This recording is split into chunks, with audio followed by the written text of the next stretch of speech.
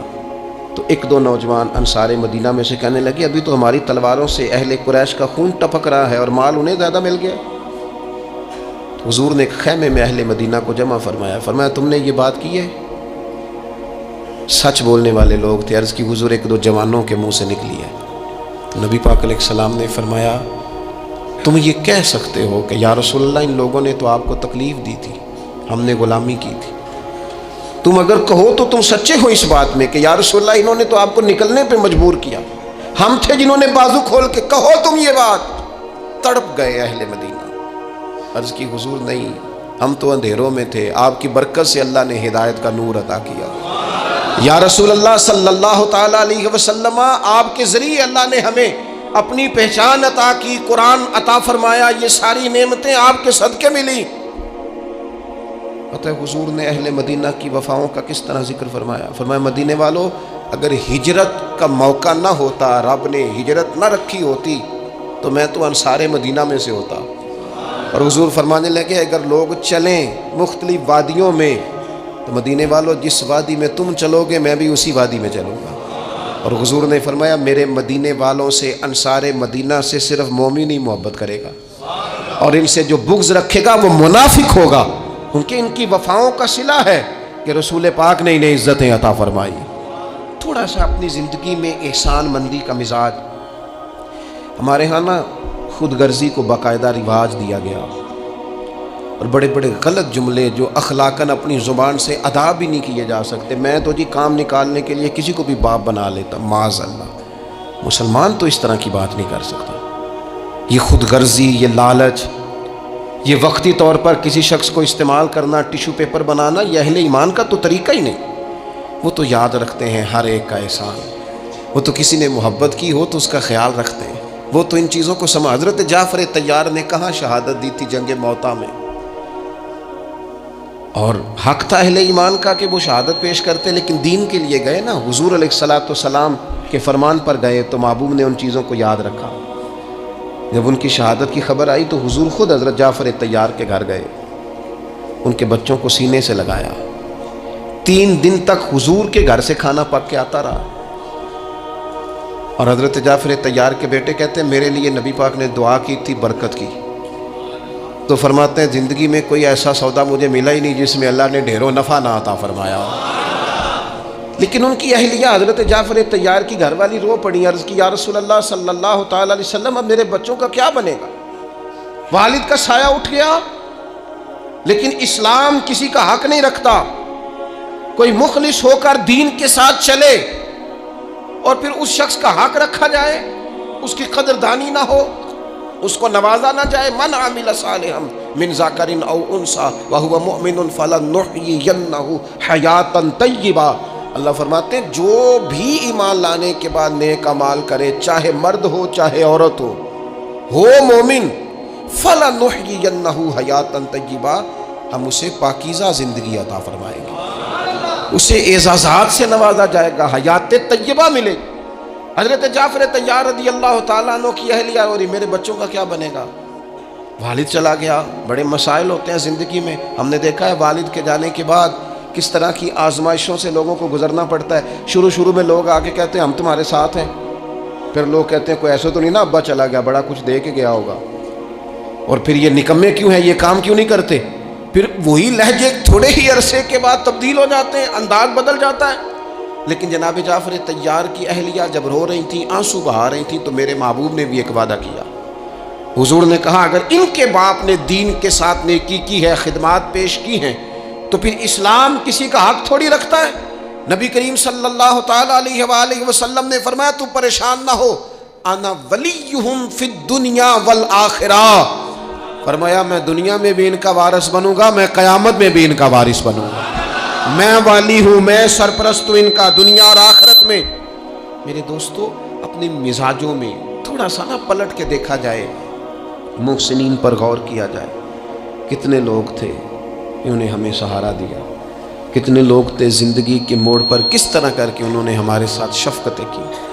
میں نے تو کالج میں دیکھا ہے کہ جن کو بالکل دنیا دار نوجوان کہا جاتا ہے اور کوئی دینی تعارف اور دینی وفاداری نہیں رکھتے، وہ بھی ایک دوسرے کی فیسیں دے رہے ہوتے ہیں، وہ بھی ایک دوسرے کو کہہ رہے ہوتے ہیں چل یار سیر پہ جانا ہے چلتے ہیں، لیکن کسی کی نیکی کو یاد بھی تو رکھا جائے۔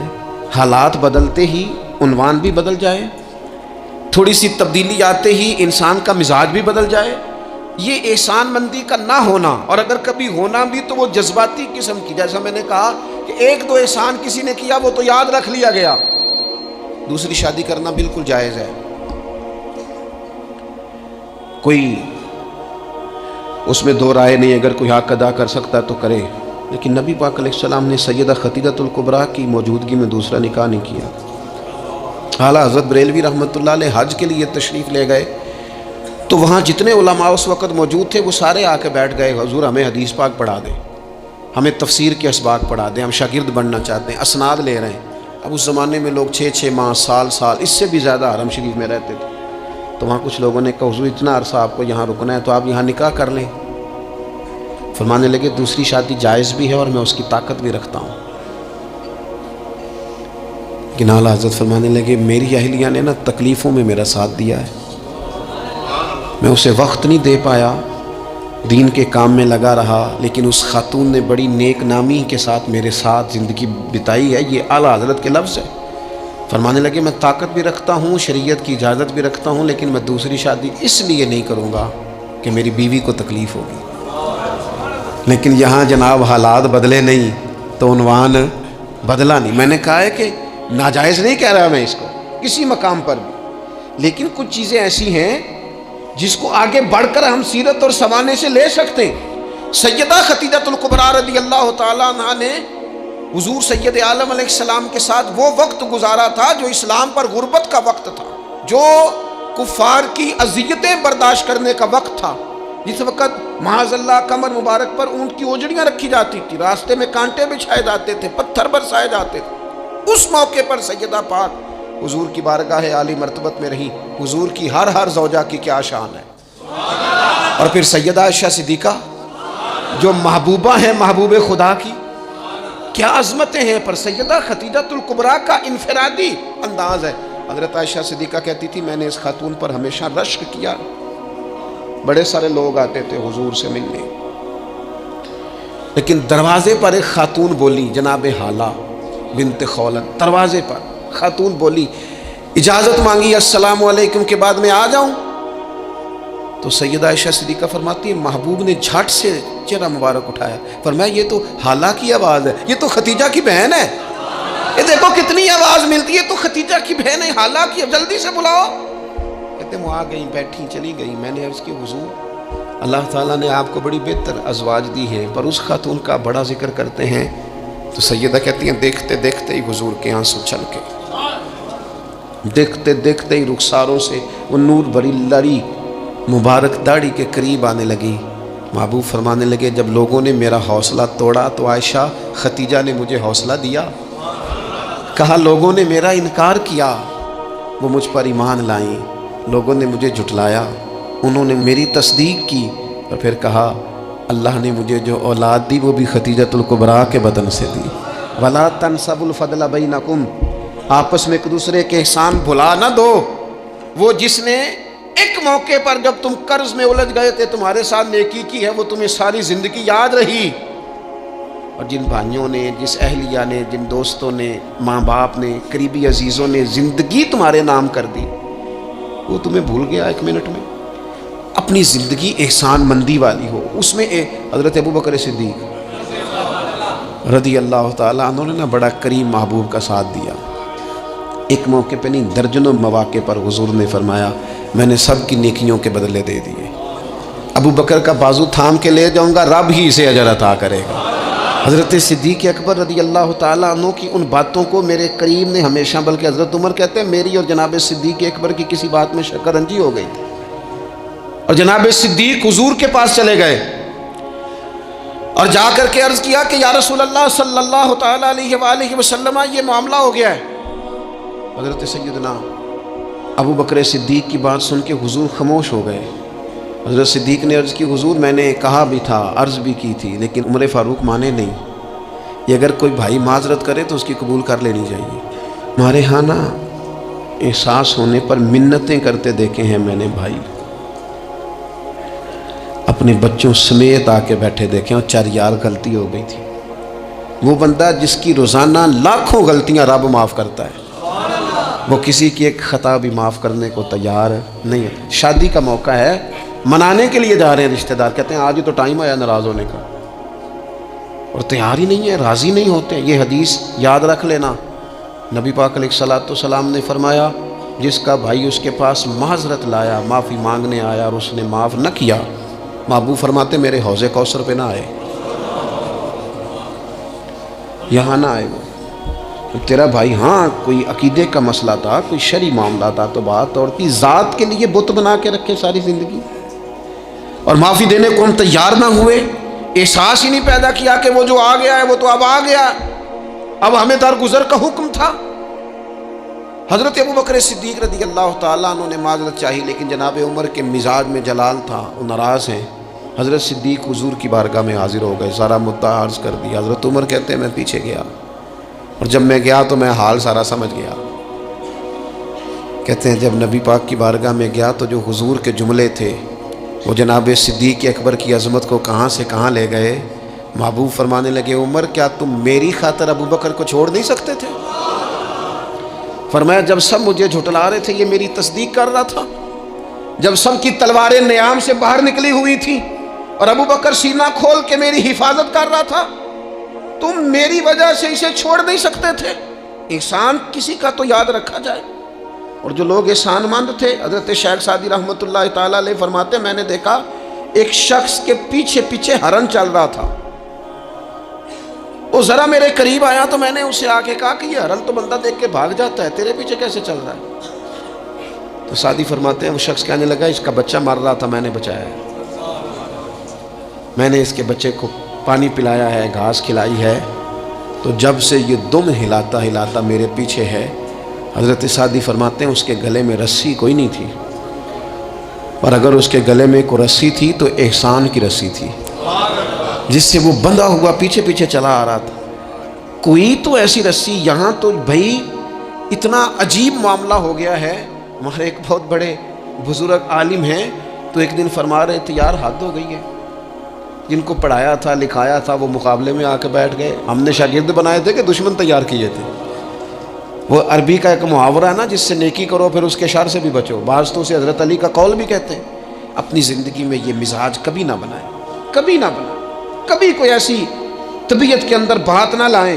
لوگ مختلف لوگوں کے بارے میں نام لے کے ٹھٹھا کرتے ہیں معاذ اللہ، اور بڑی بڑی باتیں سناتے ہیں۔ ایک خان صاحب سے میری ملاقات ہوئی کچھ عرصہ پہلے، تو ایک انتہائی غریب آدمی کے گھر میں نے انہیں ڈیوٹی کرتے دیکھا، تو میں نے کہا آپ یہاں ڈیوٹی کرتے ہیں؟ کہنے لگے یہ ہمارے صاحب بڑے امیر ہوتے تھے، غریب ہو گئے، سب چھوڑ گئے، حالات کا تغیر بدلا۔ تو میں نے کہا آپ کیوں نہیں چھوڑ کے گئے؟ کہنے لگے کیا کروں، مجبوری ہے، نمک خار ہوں، ان کے گھر کا نمک کھایا ہے، اب حالات کے تغیر اصلہ نال جے نیکی کریے، وہ نسلاں تاک نہیں بھول دے۔ تو وہ میرے دوست کہنے لگے میں نے اسے 20 دفعہ کہا ہے کہ تو چلا جا، سب چلے گئے اور میرے پاس گنجائش بھی نہیں، لیکن یہ کہتا ہے یہیں روٹی کھائی ہے، جب راج کے ملتی تھی تب بھی کھاتے تھے، اب ایک ملتی آدھی آدھی کھائیں گے، رہنا یہیں پہ ہے۔ احسان مندی کا مزاج، اور بالخصوص اپنے قریبیوں کے بارے میں، اپنے اہل خاندان میں سے قریبیوں کے بارے میں احسان مندی کا مزاج بنائیں۔ اپنی طبیعت سے ناشکری، اپنی طبیعت سے رشتوں کو توڑنا، اپنے مزاج سے اپنے قریبیوں کے احسانات کو بھول جانا، اس سے باہر آئیں۔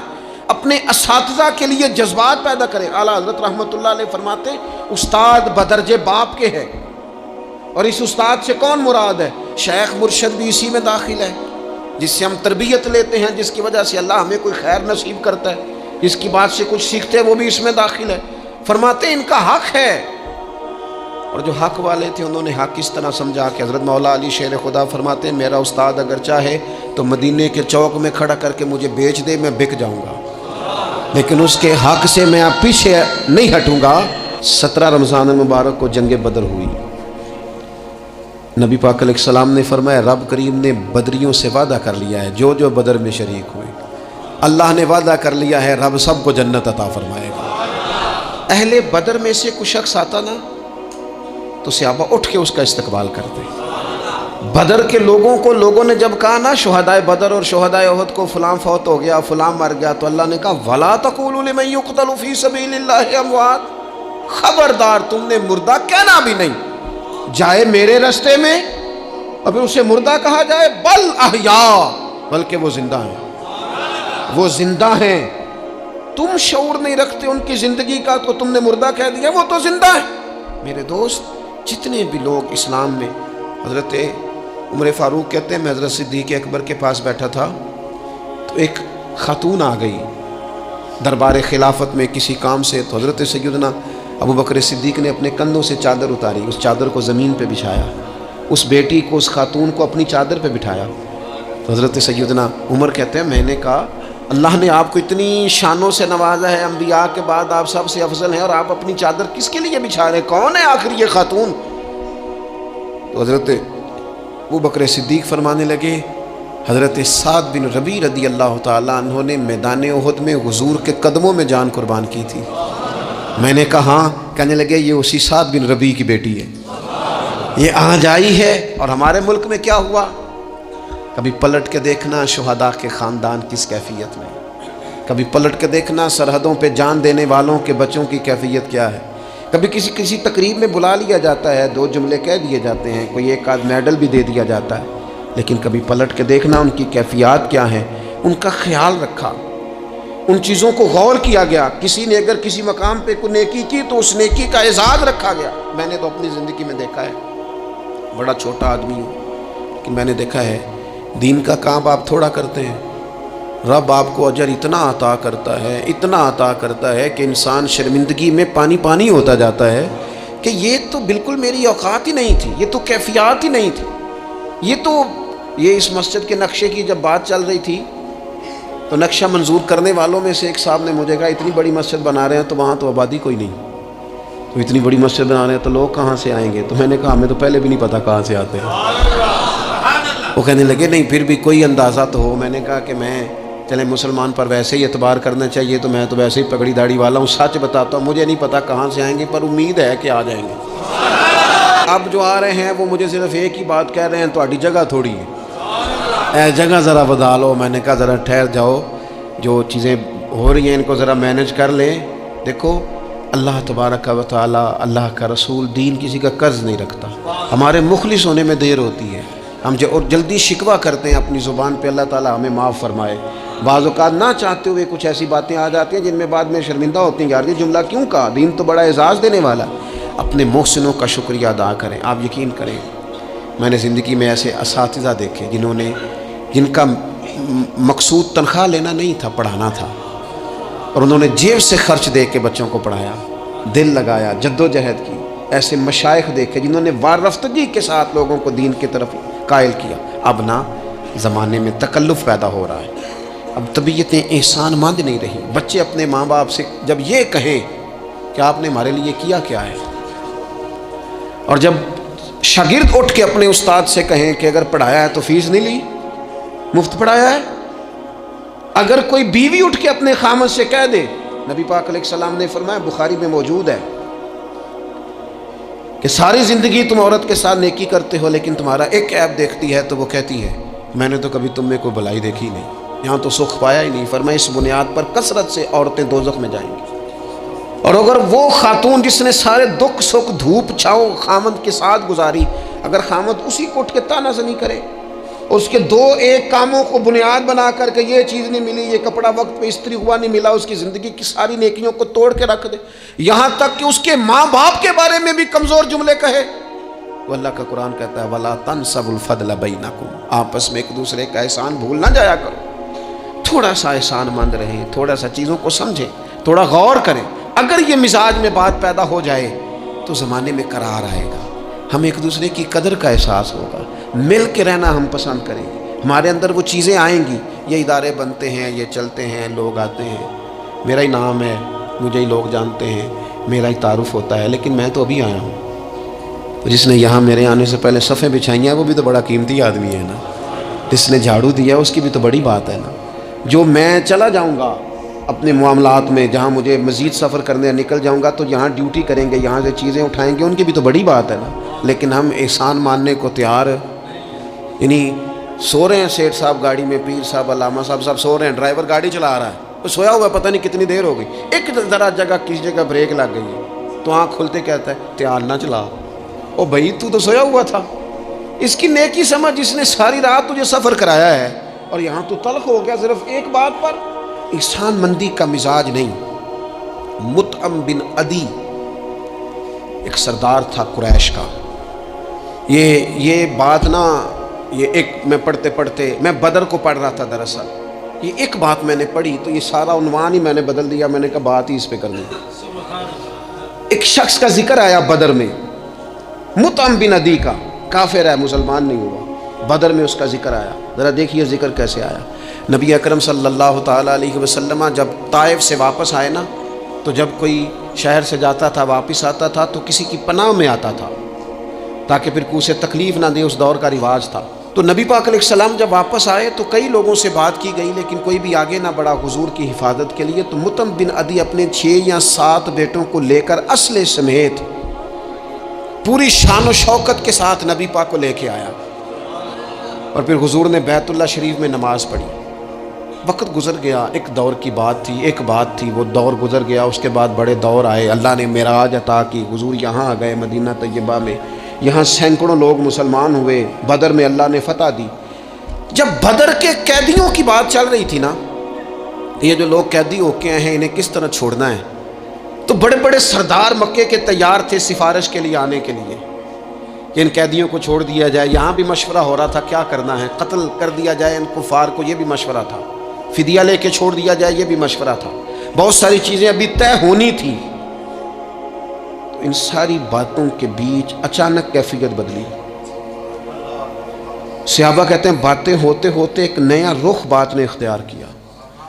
محبوب کریم اچانک فرمانے لگے آج اگر مطعم بن عدی زندہ ہوتا، کیونکہ وہ فوت ہو گیا تھا، کہا آج اگر مطعم بن عدی زندہ ہوتا اور وہ مجھ سے آ کے کہتا ہے ان قیدیوں کو چھوڑ دے، تو حضور فرماتے ہیں میں دیر نہ کرتا، فوراً ہی چھوڑ دیتا، چونکہ مجھے اس کی وہ نیکی یاد ہے، اس نے وہ جو اس وقت میرے ساتھ رویہ رکھا مجھے بھولا نہیں۔ صرف ایک بات آپ کی خدمت میں عرض کرنا چاہتا ہوں کہ اپنی زندگی میں نا، وہ انسان بڑا چھوٹا ہوتا ہے جب ماں اسے وقت دیتی ہے، بڑا چھوٹا ہوتا ہے جب باپ اسے وقت دیتا ہے۔